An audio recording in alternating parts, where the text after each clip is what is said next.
Hiya, recording my first YouTube video. Kind of nervous. So it is the end of Black History Month, which means it is the 28th of February. I am so sorry that I could not record this sooner, but I did record a video and it was like 2 weeks ago. Did all the content. I had like 30 minutes just worth of me talking about this, and then it all the mic didn't work. It's the mic, not me. So here's my notes on the video. Yeah, I wrote it. Get a load of this guy. Like, literally, after complaining the mic wasn't working, she forgets to put the mic to her lips. Oh my god. So, we got an empty book, but we got full thoughts. So, guess what?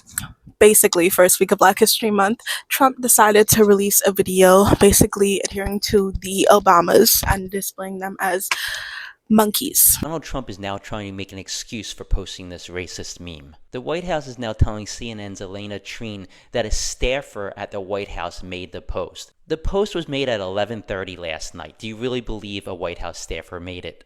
Which, is a common black trope. It's basically like the blackface before blackface was blackfacing, basically.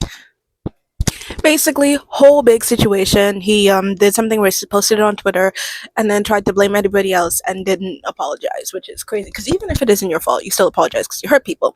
Now, I wrote it down. This is according to Vox. I don't know what this is, but from what I did last time, I think this is a trusted website. You don't confirm me on that. Mr. Trump said, and I quote, "He would be the least racist person you've ever encountered." So let's take a look at all the racist things he's done. Because this is Black History Month, all my fellow Negroes, I will mostly be referring to things done against Black people, but racism against everyone else is very prominent. And in some of my sources, he does do racism against other people, specifically Latinos and immigrants.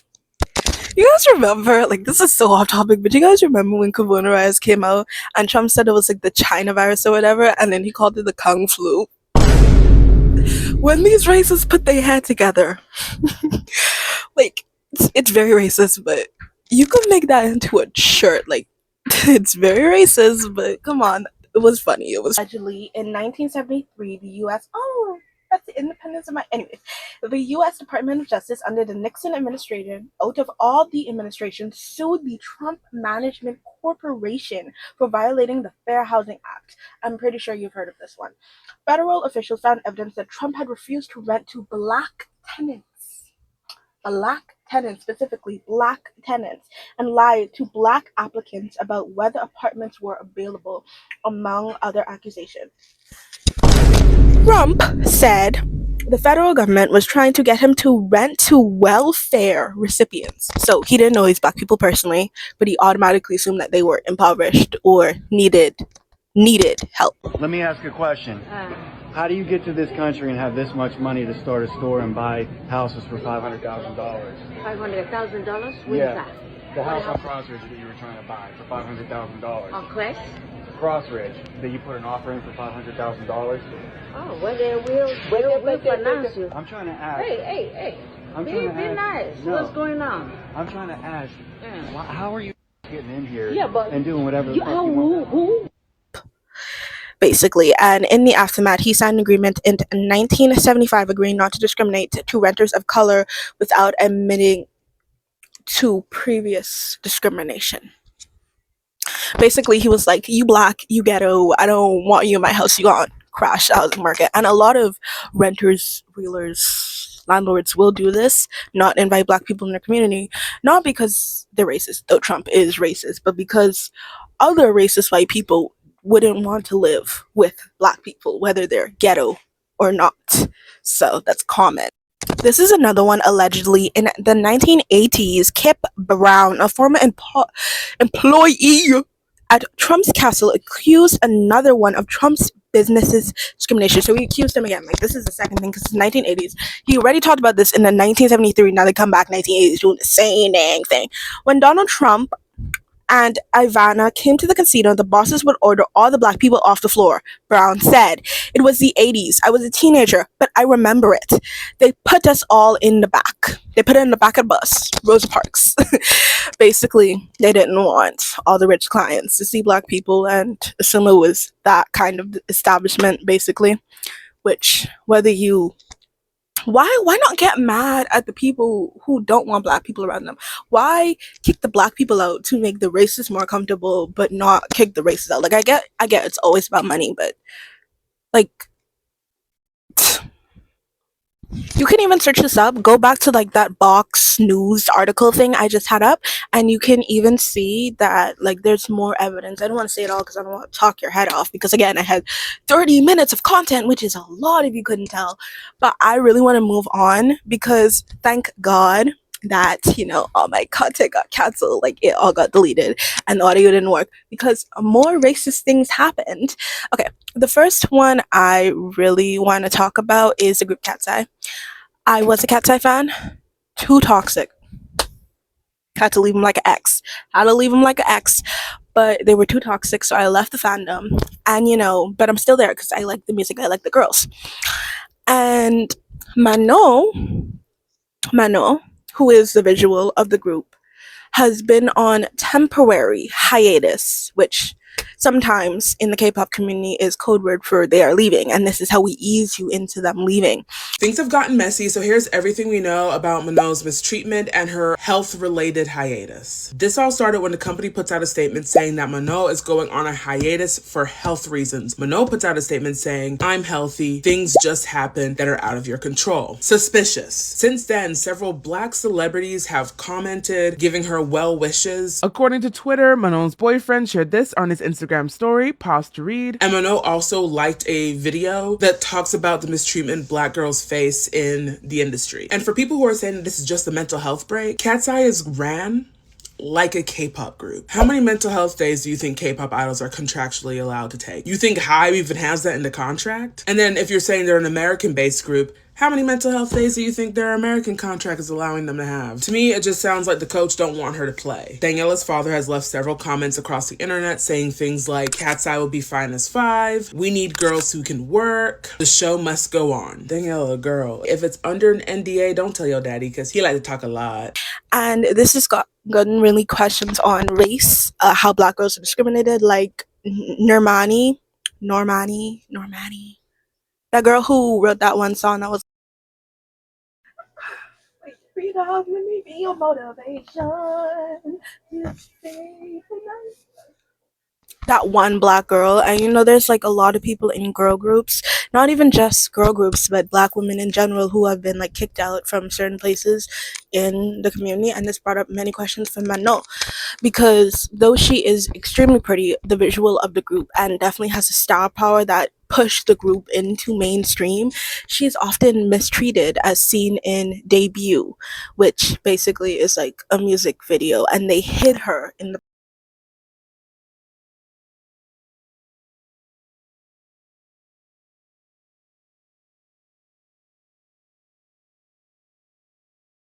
flag. She was not there a lot.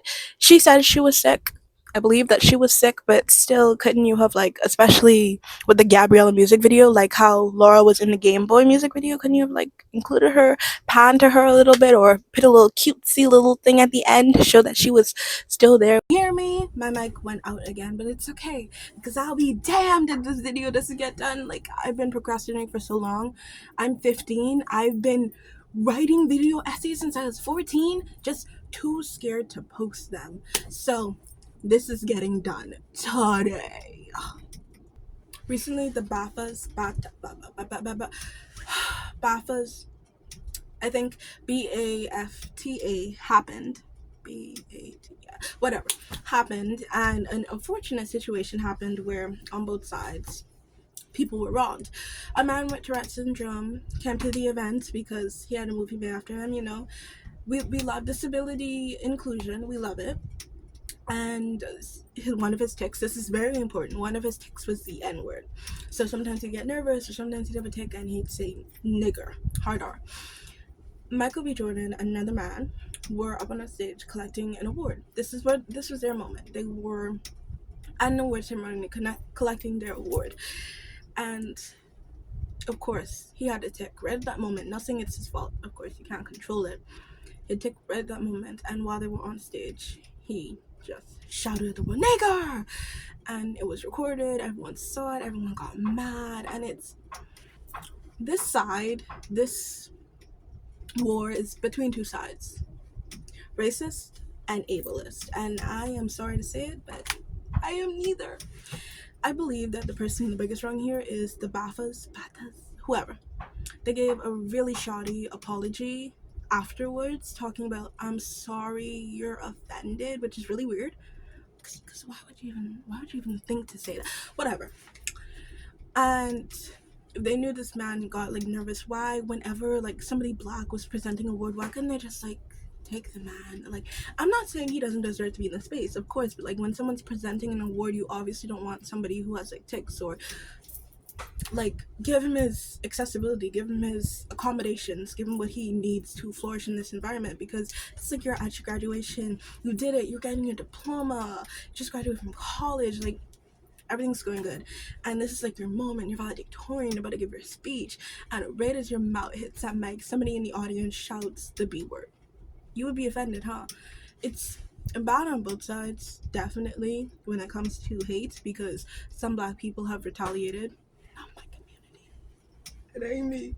I didn't do anything, but I do recognize that they did, and it's awful. Have been calling some people the R word, and been calling him the R word, and constantly bullying him and harassing him online. And I get that this is probably already embarrassing for him. So I think that the fact that people started bullying him made it all worse. I wish it didn't come to this. I wish that this wasn't such a big problem in our society, in our community. But when you tell someone for so long that they're not human, that when they do something that it's not as good as if somebody white or somebody lighter or somebody, did it, people eventually look at that and they start treating that way.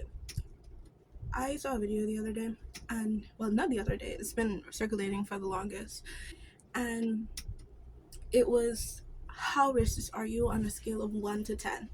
And I did not see a single person in there say 1 or 0, and I realized how true that is. Like, even as a black person, I am sort of racist. It is the simple act of clutching your purse a little tighter when a black man walks by, or telling your daughter not to date black men because they're promiscuous, or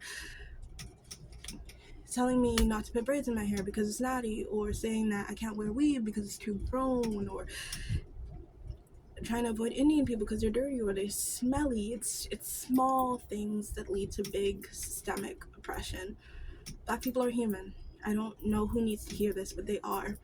And putting them in jail for no reason, discriminating against them, telling them they can't go in certain areas is not how you treat a human. It's not. They are human. Everyone is a person. Everyone is worthy of love and care. And the fact that these situations happen so common is what is hurtful, because if this is only happening like once or twice every decade, we wouldn't be so upset. But when you constantly oppress, hurt, beat, and tell us it's okay, of course we're gonna be mad. But you know what? It won't matter anyways. Because the second we get a little too mad, the second we decide to retaliate, the second that we just don't want to take it anymore, we're aggressors, we're abusers, we're in the wrong.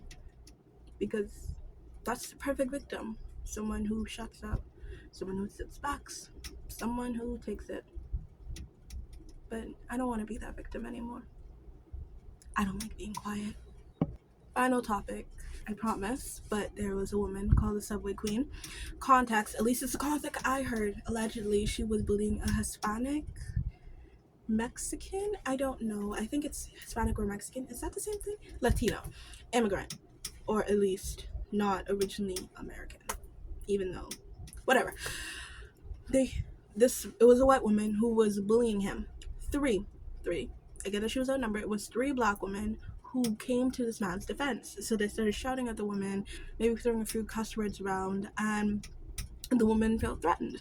And honestly, I'm not saying that she's in the right for bullying him, but I'm saying, like, honestly, if 3 strong black women came up to me too and they seem like they were really mad at me, whether I'm in the wrong or not, I will be backing away because I don't want to get hurt.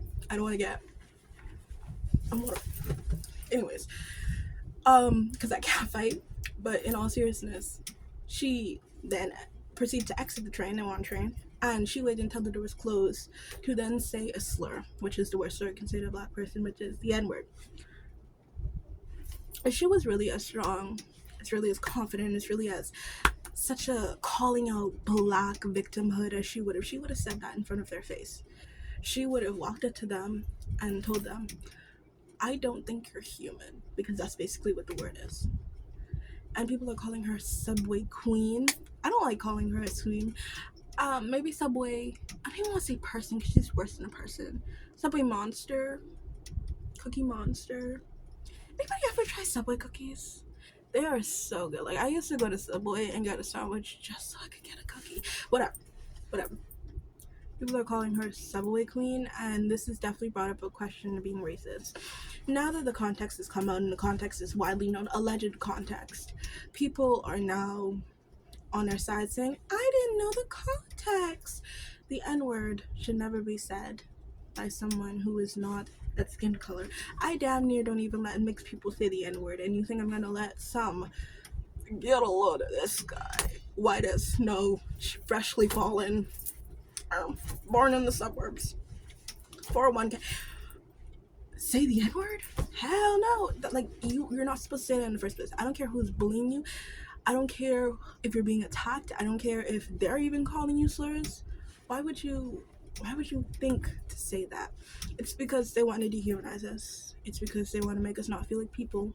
It's because they don't even see us as people, so it doesn't matter if they hurt us that bad, because we're not persons. We're not someone who has feelings or emotions, that bleeds, that breathes. That's important. That's a good member of society to them. We're just objects, slaves who work. We cook. We give them the culture, the music, the vibes, and then when it's time to recognize that reparations were never given and oppression, who are they?